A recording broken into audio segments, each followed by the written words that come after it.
the tale of Randall Thor, the epic story of the Wheel of Time humbly begins with a man named Jim, known to the world as Robert Jordan, author of the best-selling Wheel of Time series.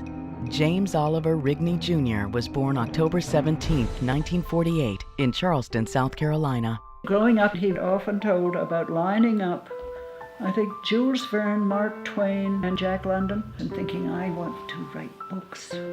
He joined the Army in 1968 and served 2 tours in Vietnam as a helicopter gunner.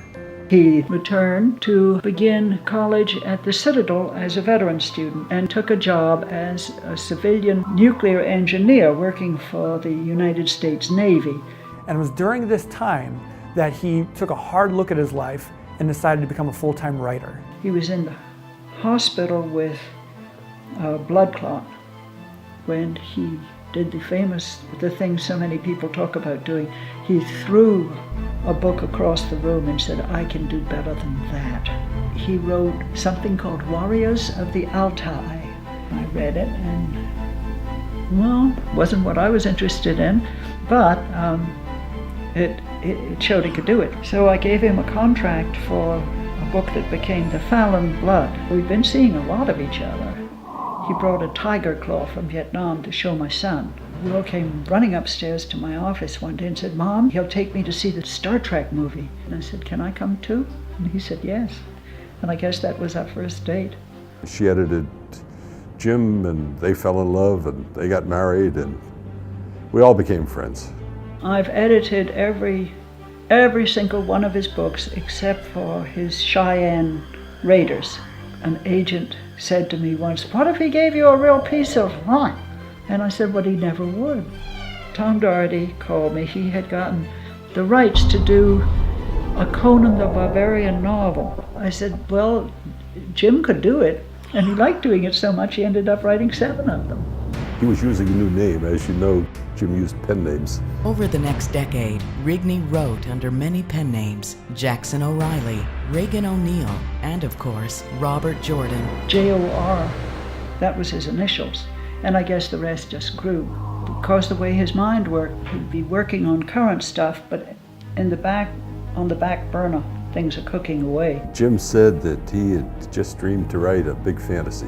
He said his first thought was just, how would it be to be told that you are going to be the savior of the world, but you're going to go mad and kill everyone you love in the process? We bought the book in the mid-'80s. It was 4 years of actual work with words on paper before he finished The Eye of the World. God, I fell in love with it. I read it, I said, boy, this is big. This is the first thing I thought could sell like Tolkien. The New York Times called Robert Jordan the American heir to Tolkien. Pretty strong statement from the Times. In a matter of 3 books, Robert Jordan had developed an international following. Robert Jordan was a genius. He kept so much in his head. He had so much depth and wealth of world building for the series. It's mind-boggling. We've got somewhere around 3 million plus words of text. The notes are just as big. There are very few things to which people have been willing to give this enormous commitment. But in 2005, Jordan was diagnosed with amyloidosis, a rare blood disease, interrupting work on what he'd hoped was the final book in the series. He was not well on our final book tour, which was Knife of Dreams.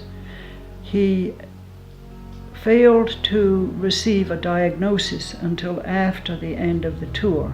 This is true of the disease amyloidosis in general. By that time, his heart had received so much battering from the disease that it was simply failing. And it took about a year for that to happen.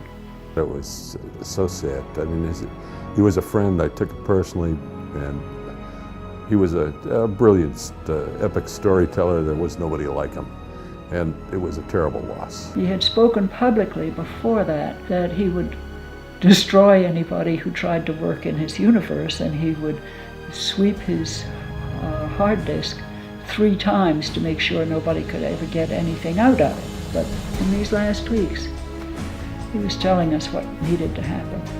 He wrote these very detailed notes. He dictated passages, the beginning and the end of this last book. And Harriet knew he wanted this series finished. When fantasy author Brandon Sanderson was selected to finish The Wheel of Time, fans rejoiced. Over the next 4 years, Sanderson skillfully penned the final 3 volumes of the series, working from Jordan's notes and partial manuscript. What I've pointed the entire sequence that I've worked on toward is this last scene that he finished. He always promised us he had it in mind, and he did write it before he passed away. On January 8th, 2013, A Memory of Light will go on sale. If ever a book was long awaited, it's this one. Robert Jordan's legacy lives on. Just as Jordan wrote, there are no beginnings or endings to the turning of the Wheel of Time. His masterpiece stands as one of the greatest achievements in modern literature.